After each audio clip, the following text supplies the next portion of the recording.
친애하는 국민 여러분, 저는 위대한 조국을 건설하기 위해서 비장한 각오로 역사와 국민 앞에 서게 되었습니다. 대통령 직선제를 포함 총 8개항의 시국수수반이 발표된 그날, 놀란 것은 국민들만이 아니었다. 6.29 선언. 그것은 당시 여권은 물론 대통령조차 알지 못했던 고독한 결단으로 발표됐다. 그러나 의혹이 있었다. 실제 그 발표처럼 전 대통령이 전혀 모르고 마지막에 저기에서 일방적으로 선언을 하고 나중에 받아들인 그게 가능하다고 생각하십니까? 기득권을 가지고 있는 바로 노태우 후보가 그 기득권을 모두 포기하고 그 시대와 그 역사의 요구에 부응해서 공정한 경쟁으로 모든 것을 내던졌다는데 역사적 의미가 있는 것이지. 12년째 계속되는 6.29 선언을 둘러싼 논란, 그리고 6.29 선언 열흘 전 날아온 친서에 담겨있는 또 다른 의혹. Well, I think in June we got many indications that the government was considering use of force. 87년 6월 19일 군 동원령의 실체. 준비 기간이 필요하기 때문에 현장 배치를 그날 밤 12시에서 4시 사이에 일단 하는 걸로 일단 지시는 내려간 거죠. 정말로 또 어려워진다. 이러면 정말 나라는데 거리면 한다. 큰일이다.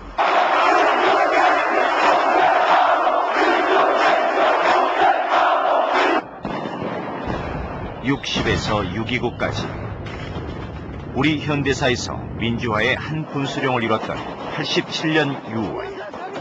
그 뜨거웠던 여름의 진실은 무엇인가?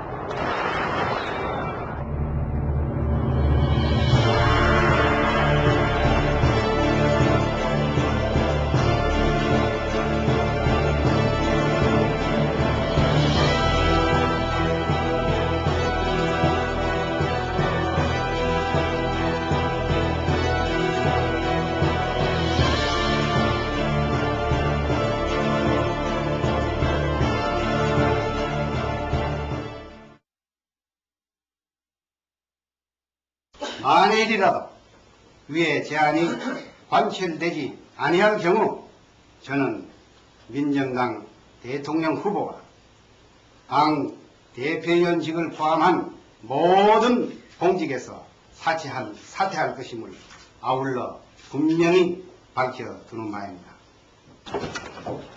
대통령 후보직을 사퇴하겠다는 그의 마지막 말은 비장함마저 주었다. 대통령도 몰랐다는 6.29 선언. 그러나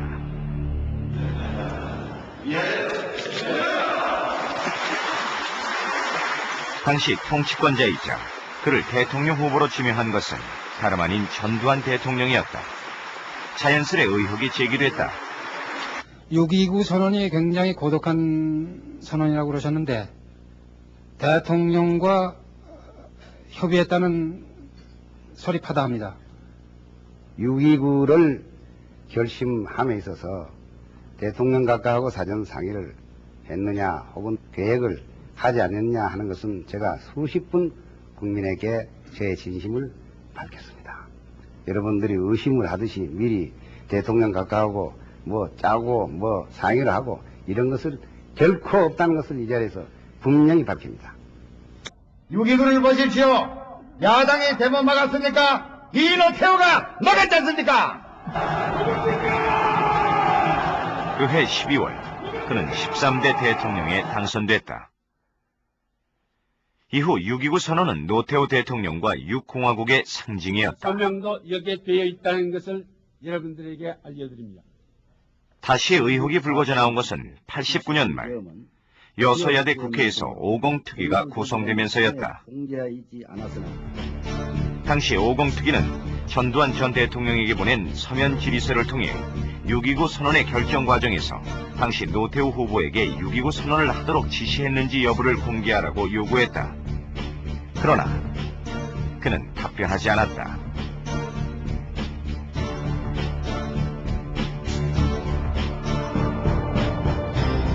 5-6공 간의 갈등이 더욱 심화되거든 91년 5공 당시 청와대 비서실에 몸담았던 이들이 6.29 선언은 전두환 전 대통령의 지시에 의한 것이라고 증언해 논란은 본격화됐다.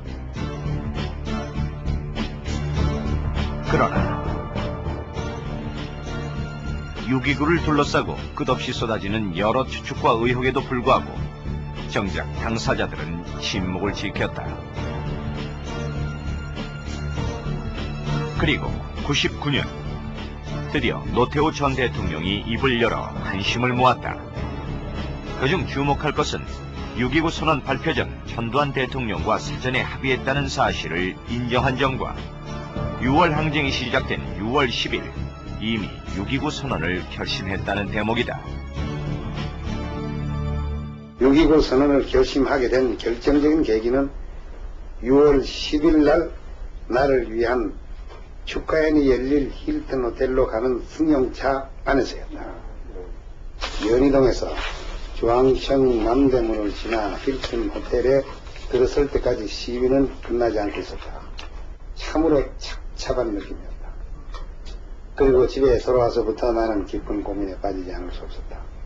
그날 저녁 힐튼 호텔에서 열린 그 축하연에 참석하시고 온 노태우 당시 후보를 연희동 자택에서 밤늦게 만났는데 굉장히 그 상기된 그런 표정이고 이제는 방법이 없고 결심을 해야겠다라는 그런 말씀을 하는 것을 제가 6월 10일 늦은 밤에 들었습니다.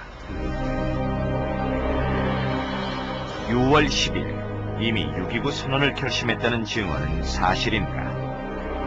양측의 사전 합의에도 불구하고 6.29 선언은 왜 고독한 결단으로 발표되어야 했는가? 87년 6월의 진실을 되짚어본다.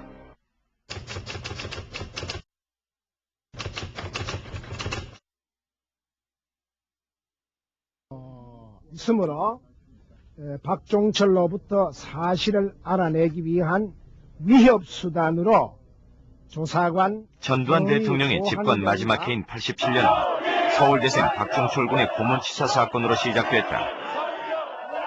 85년 말 김건태 민청년 의장의 고문 폭로, 86년 권인숙 양의 성고문 사건에 이은 충격이었다.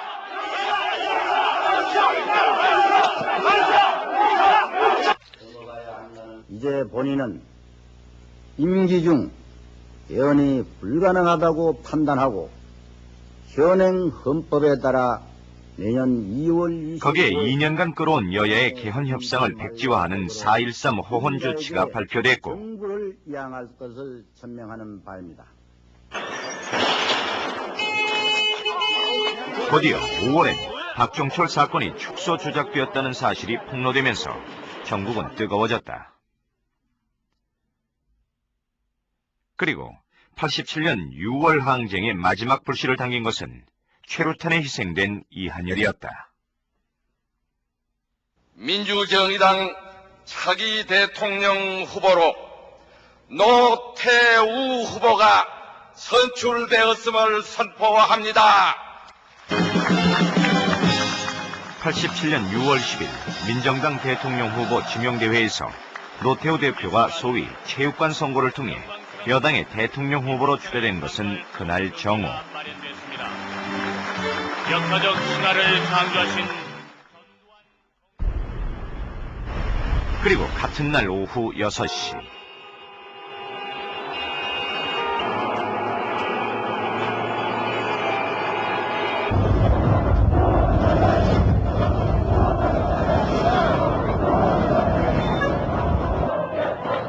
국민운동본부 주최로 박정철 고문치사 은폐조장 및 호언철폐 국민대회가 열렸다.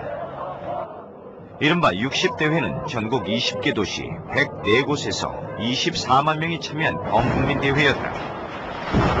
같은 날 치러진 60대회를 본 당시 여권의 반응은 어땠을까? 그때 제가 느낀 사항은 이제는 정상적인 방법으로서는 국민의 민심을 수습할 길이 없구나. 다시 말해서 민심은 완전히 갔구나. 60대회 직후에 전두환 전 대통령의 정치 상황이나 상황을 보는 어떤 민심과 입장은 어떤 거였습니까? 그런데 60 직후는 그렇습니다. 이제 학생들을 포함해서 야당들 또 일반 시민들의 데모가 격렬해져서 이것을 그냥 넘길 수는 없겠구나 하는 이제 그런 생각을 갖게 된 거죠. 이미 민심의 변화를 느꼈다는 지흥원들. 그러나 정작 여권에서는 변화의 기미가 아직 보이지 않았다. 우리나라가 88년 내년도죠. 올림픽을 치른 이후에 개헌 논의를 재개할까 합니다. 이렇게 해서 6월 10일 기대를 모았던 노태우 후보의 기자회견은 기존 헌법으로 대통령 선거를 치른 뒤 개헌 논의를 시작하겠다는 이른바 4.13 호헌 조치의 연장이었다. 또한 6월 10일 시위로 연행된 이들에 대해서는 전원 구속이라는 강경 방침이 발표됐고, 뿐만 아니라 당시 60대회의 구심체였던 국민운동본부 간부들에 대해서는 내란 음모 혐의가 거론되고 있었다. 또 우리가 장안동 치안본부 대공분실로 이제 나중에 전부 끌려갔는데, 거기서 조사관들이 조사를 하는 걸 보니까 그 설문 내용이 그래요. 전부 이게 국가전복 내란 음모 사건으로 몰고, 그 다음에 폭력 시위, 그다음에 폭력 방화 이런 것도 불사하게 이렇게 돼 있었다. 그래서 모든 걸 그렇게 맞춰가더라고요. 6월 10일 이미 민심의 방향을 읽었다는 증언. 그러나 87년 6월 당시 진행된 강경 대응책.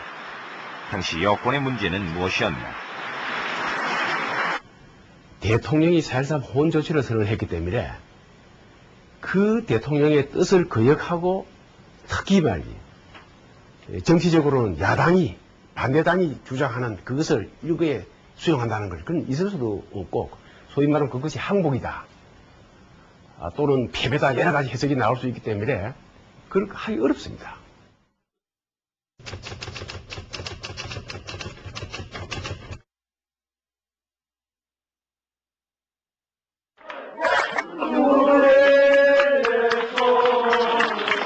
시위 6일째인 6월 15일, 시위의 중심이었던 명동성당에 모인 이들이 해산했다.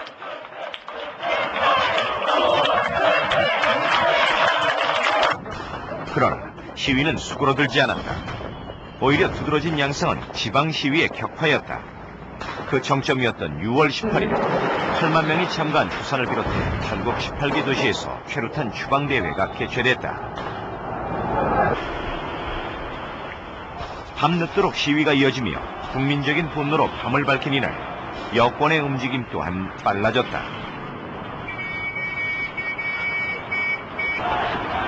김용갑 당시 민정수석은 18일 전두환 대통령에게 직선제 수용을 건의했다고 밝혔다. 반응이 이제 이분이 아주 심각하게 상당히 공감을 하는 그런 표정으로 제가 한 40분간 이렇게 보고를 드리면서 하면서 바로 그거야. 좋아. 그러면서 이것을 너 대표한다한테 설명하라. 그리고 설명할 때 반드시 내가 보냈다고 이야기해.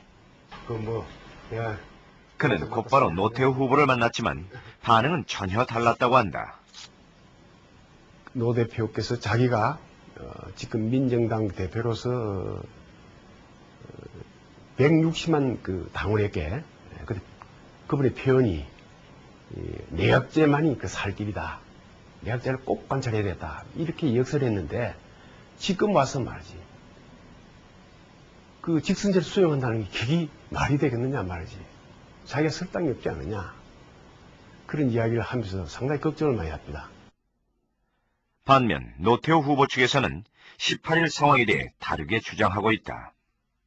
87년 6월 17일에 아마 청와대에서 전두환 전 대통령이 이제는 모든 전국 주도권을 노태우 후보 당신이 가지고서 소신껏 해나가라라는 그런 얘기가 있었다고 제가 이제 6월 18일 그 다음날 저를 불렀습니다. 그래서 그 전날 있었던 얘기를 하면서 지금까지 검토해왔던 직선제 문제를 자기가 최종 결심을 했으니까 이제는 구체적인 문안을 빨리 확정을 해서 보고를 해주면 좋겠다라는 그런 이제 지시를 받았습니다.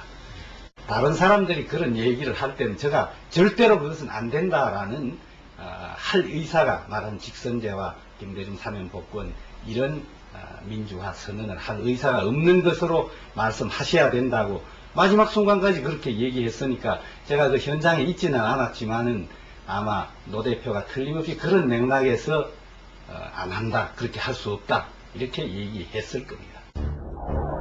그러나 김용갑 씨는 당시 자신의 자필 메모를 근거로 19일 직선제를 수용할 수 없다는 노 후보 측의 통보를 받았고 이틀 뒤에는 대통령을 통해 확인까지 했다고 반박했다. 카가 어떻게 됐습니까? 이러니까 오 대표가 말이지 정치 지도자의 정치 노선의 문제다. 얼마 전에 말이야 내각제를 주장하다가 또 호응을 하다가 또 국민이 원하는다고 하니까 야당이 주장한다고 하니까 직선제를 수행한다. 이는 정치 지도자가 노선이 왔다 갔다 하는 거 아니냐 말이야. 그런 이야기 하더라 이야. 저도 이제 생각 없이 우리 대통령께 각하 지금 나라가 망하는데 말이지. 나라가 지금 풍전등화 같은 이런 위기 상황에서 이렇게 정치 지도자의 노선이 문제냐 말이야. 노선을 포기하더라도 나라를 구해야 되지 않냐고 말이니까.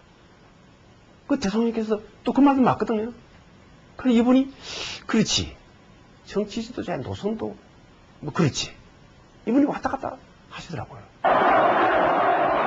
입장과 배경에 대해 엇갈리는 증언들. 확인할 수 있었던 것은 양측 모두 18일을 기점으로 직선제 수용을 적극 검토했다는 주장뿐이었다.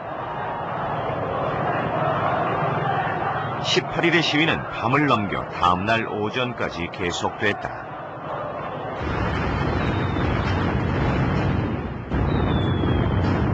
이날 전국에서 철야 시위에 참여한 인원은 경찰 집계만도 무려 8만 6천 명.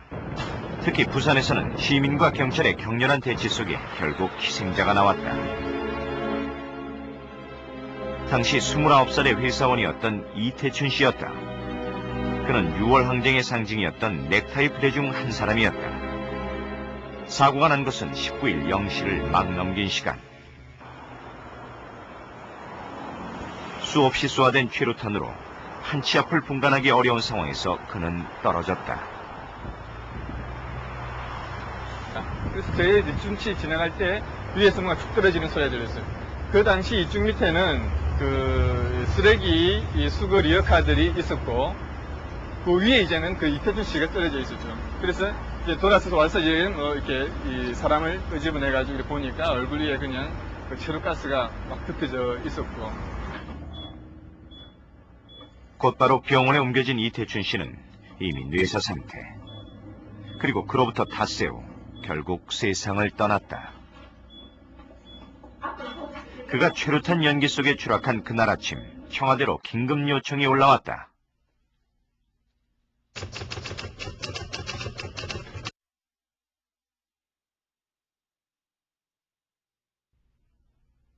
(19일) 오전 8시 반 대통령이 직접 주재한 비서관들과의 고소회의 자리였다. 그때 그 안현태 실장이 그 당시 이군 사령관으로부터 메모가 온 것을 대통령께 보고를 했습니다.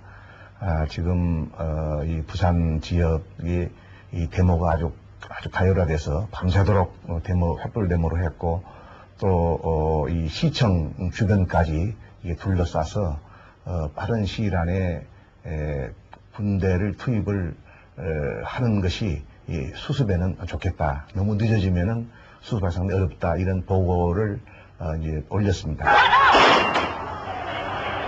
위수령이었다. 계획은 구체적으로 세워졌다. 부산 마산 지역을 중심으로 해서 전국 주요 도시, 또 현재 또 데모는 발생하지 않았더라도 데모 발생 가능한 지역에 군인을 투입해야 된다. 그런 이제 된다는 걸 전제로 해서 그러면 어느 정도로 병력이 이제 가능한가, 동원 가능한가, 그 병력 숫자를 묻고 막상 이 준비 기간이 필요하기 때문에 현장 배치를 그날 밤 12시에서 4시 사이에 일단 하는 걸로 일단 지시는 내려간 거죠.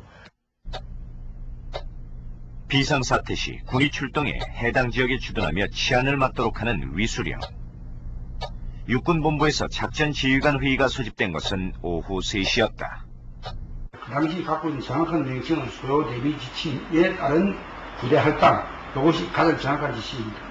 그래서 이걸 해가지고 작전에서 그대로 갖고 있는 지침 몇월 며칠부요 해가지고 거기에서 하달만 하면 이미 부록으로 부대 부분이 군대 부분이 다 이루어져 있거든요. 어디. 그러니까 소요 대비 지침이 유효할 수밖에 없는 상황이다. 그래서 지금 현재 복귀해서 이미 기하달된 지침대로 그 다음에 출동 준비하고 출동 준비 완료보고 해라. 12시에서 4시 사이 도착한 6시부터 출발을 하는 그 부대도 있어야 된다는 얘기죠.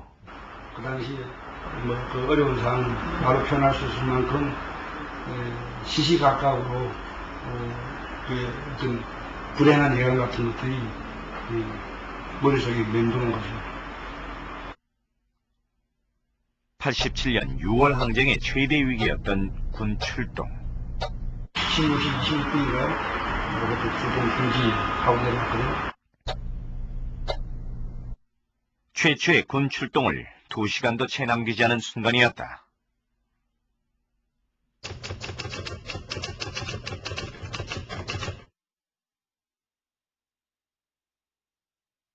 경찰력만 가지고는 수습하기 어려웠다든지 그랬을 경우에는 군대가 동원됐을 것으로 생각이 됩니다. 그러나 이제 그 병력 동원 지시를 한 후에 이 경찰 치안본부장에게 물어보니까 경찰로서도 좀 진압 가능하고 데모 자체의 그 강세는 줄어들고 있다. 이런 판단 때문에 그 취소를 한 걸로 생각이 되고요.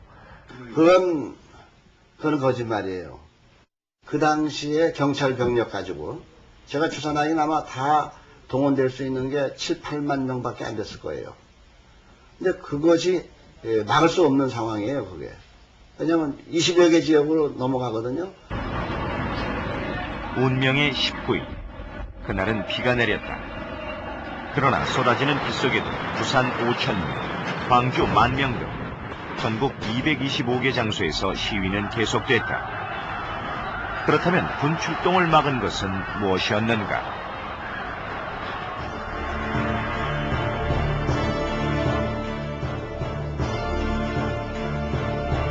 87년 서울올림픽을 불과 1년 앞둔 시점에서 벌어진 한국의 6월 상황은 세계의 이목을 집중시켰다. 특히 워싱턴 포스트를 비롯한 미국의 주요 언론들은 이례적으로 6월 10일 이후 한국 기사를 연이어 일면 보도했다.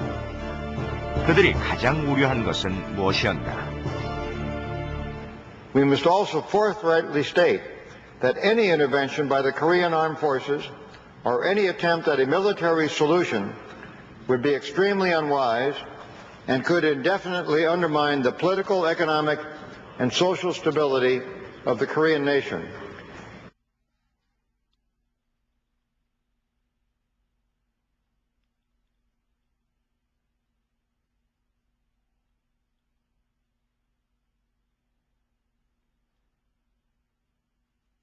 그해 6월 미국 의회와 행정부 또한 한국 사태에 대해 그 어느 때보다 발빠른 움직임을 보였다. 그 가운데 가장 눈길을 끄는 것은 레이건 대통령의 친서.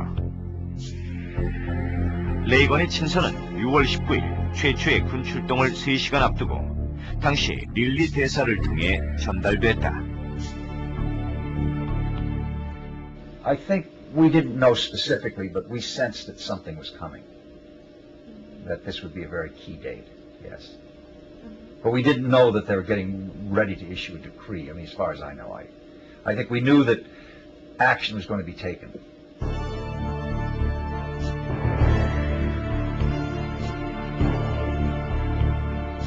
이번 취재 과정에서 입수한 친서는 외교적인 의리를 갖춘 완곡한 내용이었다.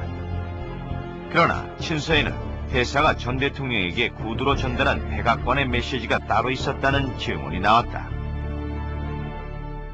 Please emphasize to President Chun the serious personal interest that President Reagan has in this situation. President Reagan's concern that President Chun may conclude that it was necessary to declare martial law. Our conviction that would be a grave error, that the situation did not merit, did not warrant. President Chun, all I can say is that he listened. And he explained the dangers of what was happening. But he didn't give us any hint of what he's going to do. He went out afterwards and then nullified the order. And I only heard about that later. I heard about that later. 릴리 대사와의 면담 직후 전격 취소된 군 동원령. 과연 이것을 어떻게 받아들여야 할까?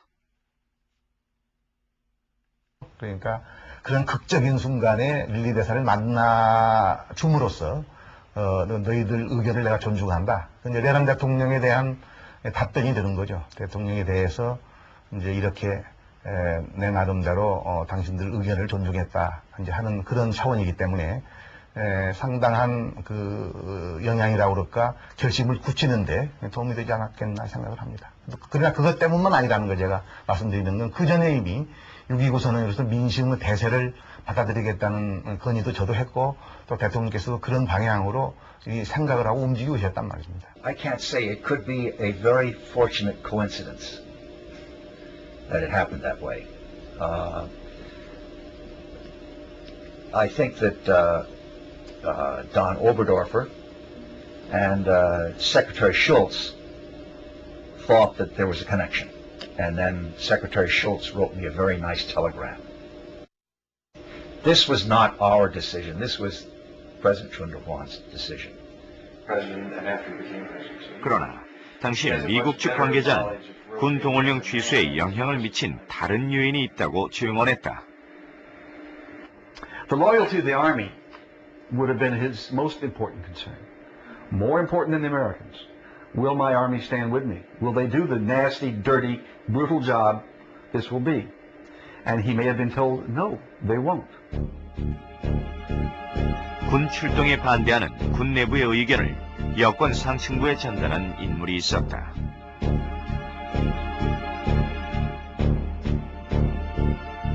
바로는 부대에 실제 근무하고 있는 그 육사 후배 장교가 와서 실제 자기 부대가 그러한 출동 명령을 받아서 준비를 하고 있다 하는 얘기를 합니다. 그래서 그것을 말을 한 내 후배 장교의 의견도 그렇고 또 내 의견도 이것은 군을 다시 움직여서는 안 되는데 하는 그런 생각이 들어서 그 당시 민정당의 대표를 노태우 대통령께서 하고 계셨는데 그래 이제 거기를 찾아갔습니다. 뒤집기가 쉽지는 않겠지만은 당의 대표로서 이것은 책임을 지고 건의를 해서 이 도중에서 좀 막아주셔야 되겠다. 19일 군 출동 명령을 받고 정호영 씨에게 군내 동행을 알린 이는 누구였을까? 안병호 당시 육군본부 작전처장. 그는 당시 군 동원을 반대한 것은 군내 일부 장성들 사이에 어느 정도 공감대를 바탕으로 한 것이라고 밝혔다. 그렇다면 군 내부에서는 당시 시국 상황을 어떻게 보고 있었을까? 그 4.13 호원 조치에서는 불가피하게 어떤 지식층이라든지 학생들이라든지 또는 노동 계층들 이 사람들하고 결국 정부는 부딪힐 수밖에 없는 상황으로 행선을 달리고 있었던 거거든요. 그건 우리가 신문을 보거나 바깥에는 친구를 만나거나 그건 뻔한 거 아닙니까? 그러니까 4.13 호원 조치를 정권 연장이나 어떤 권력의 승계에 어떤 뭐 그런 기존의 50 헌법의 유지를 전제를 했다고 보기 때문에 국민의 요구는 그건 아니고. 당시 소요 진압작전 시 부대 배치 등 작전을 지휘하는 실무 책임자였던 그는 19일 오전 군 출동 명령을 접한 뒤 서둘러 정호영 씨를 만났다고 밝혔다. 그렇다면 당시 군 내부에서 군 동원에 반대한 이유는 무엇이었을까? 이미 정부가 들어서서 합법적인 정부가 들어서서 그 다음에 정치가 이루어지는 그런 상황에서 그는 정권의 위기이지 그 치안적인 측면이지 군대가 동원돼야 되는 상황으로 가서는 안 된다고 하는 거 그런 것들이 이제 인식이 하는 바탕이었습니다. 군과 미국이 6월의 파국을 우려한 배경에는 공통된 인식이 있었다. 막 그런 좀 시국이 어수선한 그런 점은 있었지만은 막 경찰력으로도 충분히 감당할 수 있지 않겠느냐 하는 그런 상황에 굳이 군을 동원할 이유가 없지 않느냐. 오히려 또 잘못해가지고 또 광주 사태 같은 그런 사태가 일어날 수 있는데 I would say that in a case where you use military force again, and there was so much confusion about Gwangju, about who was responsible, and many people in Korea still blame the Americans for it. Our man was the commander of combined forces. Military couldn't act without American approval, and my country's interests would not be served if force was used because the Americans would be accused of being complicit.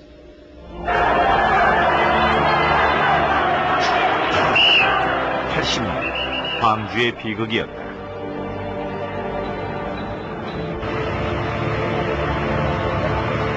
전 대통령이 여러 번 나중에도 얘기를 했는데요. 내가 군 출신이지만 그 당시 집권 과정 때 이제 광주 사태에 대해서 상당히 여러 신경을 많이 쓰고 있는 걸로 알고 또 그래서 그 이후에는 일체 계엄령이나 이수령을 동원한 일이 없습니다. 데모가 상당히 4.13 이후 심했을 때도 결국은 직접 계엄령이나 이수령을 발동한 일은 없다. 그걸 이제 자랑스럽게 얘기를 하고 그랬죠. 그 국민들의 그 민주의식이 고양돼 버렸기 때문에 그 과거처럼 군병력을 투입해서 계엄령이다 이런 방식으로는 그 사태를 수습할 수 없다. 결국 이제 국민들의 그 고양된 민주의식이 그런 것을 막았다고 할 수 있는 것이죠.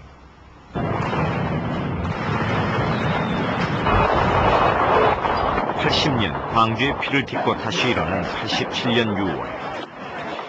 그러나 87년 6월은 광주와는 달랐다. 6월 10일 이후 주요 대도시는 물론 거의 모든 중소도시에서 민주화를 요구하는 시위가 끊임없이 이어졌던 것이다. 한편 시위가 13일째를 넘어선 22일부터 정치권의 행보 또한 빨라지기 시작했다.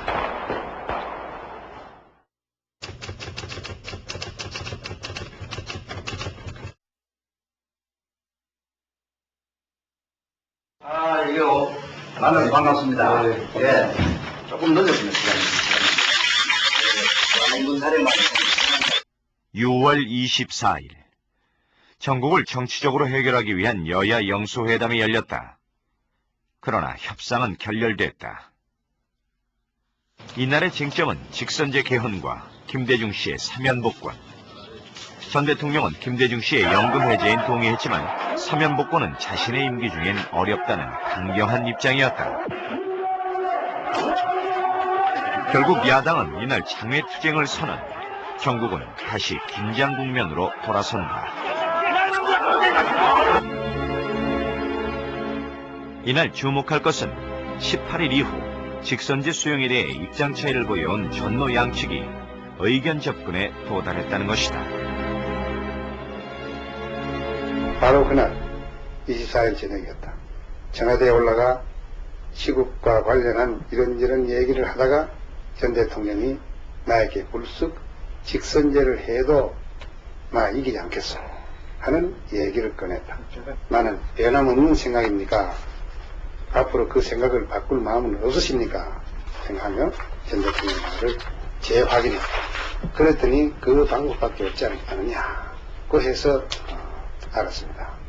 이제 대통령의 뜻을 알았으니 적절한 조치를 취하겠습니다. 모든 것을 나한테 맡기고 관여하지 말아주십시오. 이 말은 나한테 맡겨주십시오. 이날 합의 내용 중엔 김대중 씨의 사면 복권도 함께 있었다. 오전의 결렬과 오후의 합의. 전 대통령은 왜 이렇게 다른 태도를 보였을까? 중요한 건 이제 직선제를 받느냐 안 받느냐.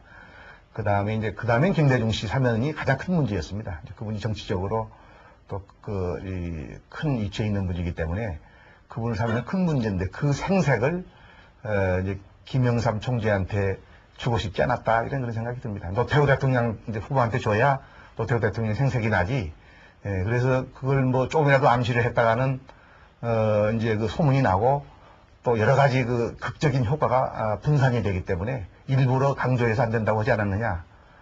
그런 정치적 게임의 차원에서 저는 해석을 하고 있습니다. 12년 만에 공식 확인된 당시 전두환 대통령과 노태우 후보 간의 사전 합의 과정. 그러나 당시 6.29 선언은 노태우 후보의 고독한 결단으로 발표됐다. 그 이유는 무엇인가? 그 당시 군 출신이고 또 체육관 대통령 후보인 그 기존 여당의 후보로서 크게 인기가 없었습니다. 그런데 직선제하고 또 더구나 강력한 김대중 후보 등등하고 경쟁하는 것이 과연 성산이 있을 것이냐. 또 거기에 더해서 당시 노태우 대통령 시대를 열기 위해서는 직선제에 의해서 노태우 후보를 당선시켜야 한다는 그런 대명제가 있었기 때문에 당선시키기 위해서는 극적인 효과를 봐야 하고 6월 항쟁이 있었던 까닭에 저 사람들은 직선제를 받아들일 수밖에 없고 받아들이되 정권은 지속해야 되겠고 하니까 그런 아이디어를 내가지고 연출한 것이다 이렇게 봐야죠. 그리고 보다 더 효과를 보기 위해서 노태우 씨가 지방에 나들이 가고 또 현충사 참배를 하는 그런 시호까지 했죠. 뭐 그런 것이 그 사람들 입장에서는 주효를 했다 이렇게 봐야 돼요. 그로부터 닷새 뒤 6.29 선언은 극적으로 발표됐다. 노태우 후보는 87년 6월 한국이 이룬 정치 기적의 주인공으로 떠오르며 타임지와 뉴스위크의 동시에 표지인물이 된 최초의 한국인이 됐다.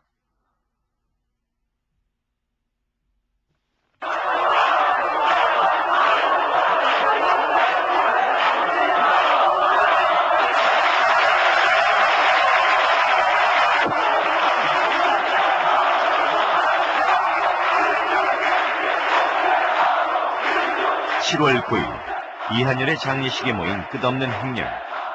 그들이 소리 높여 외친 민주화에 대한 염원은 그해 12월 치러질 대통령 선거로 미뤄졌다. 그리고 민정당 노태우 후보의 승리로 끝났다.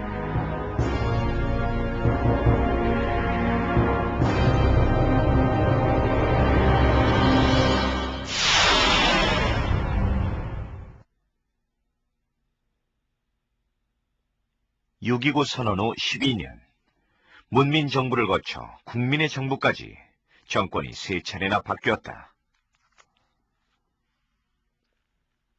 그럼에도 6.29 선언을 둘러싼 논란은 왜 계속되는 것일까?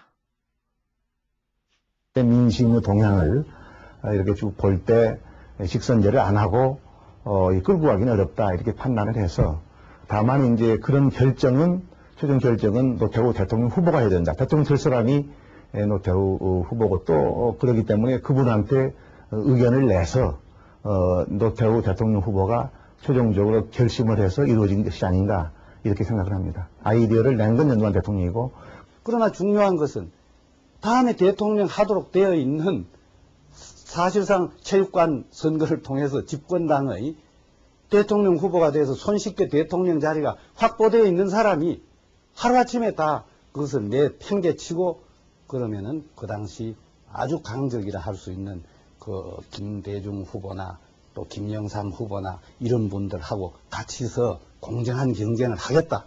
이런 결심을 한 그 주체에게 역사적인 그 6.29 선언의 그 주체로서의 의미를 부여하는 것이 마땅하다고 보고 당사자인 두 전직 대통령에게 6.29 선언에 대한 인터뷰를 공식 요청했다. 그러나 노 대통령 측은 최근 발표된 월간지 내용이 공식 입장이라는, 전 대통령 측은 아직은 때가 아니라는 답변으로 이를 거절했다.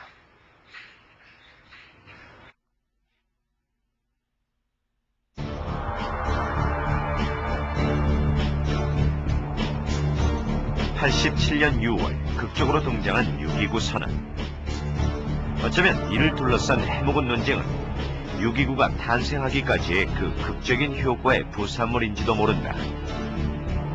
그렇다면 12년이 지난 지금 6.29의 주체 논쟁은 어떤 의미가 있을까?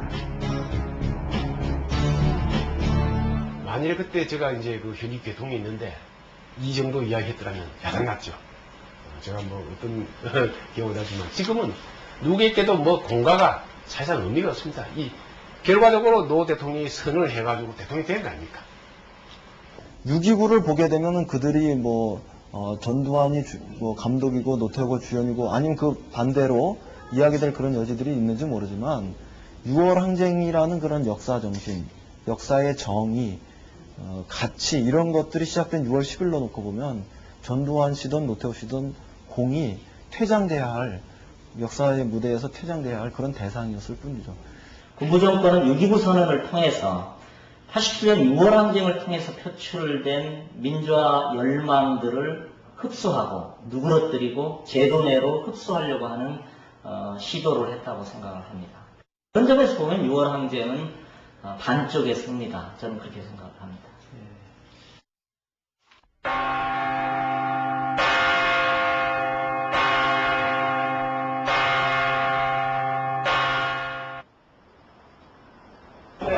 지난 6월 10일 시내 한 성당에서 조촐한 행사가 열렸다. 어쩌면 김일옥 사건 이후로 이렇게 절절하게 전 국민이 남녀노소 불구하고 목이 터져라 외쳤던 그 함성, 그 두근거림이 어찌 잊을 수가 있겠습니까?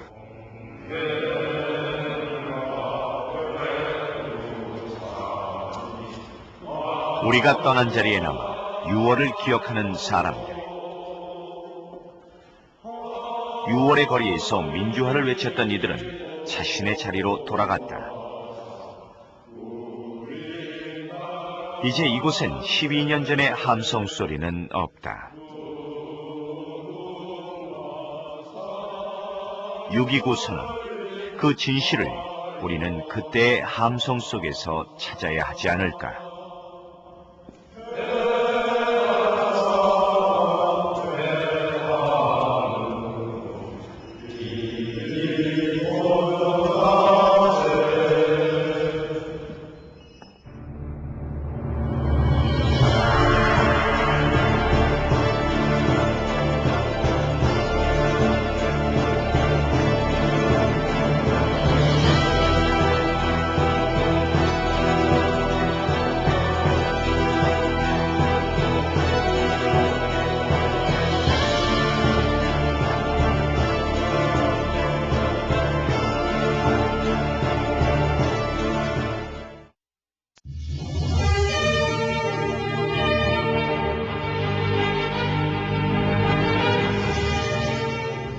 되게 경찰한 사람은 거의 다 아시겠어요. 만세를 부르고 박수를 칩니다. 시업적산을 대보여준 거 사실이고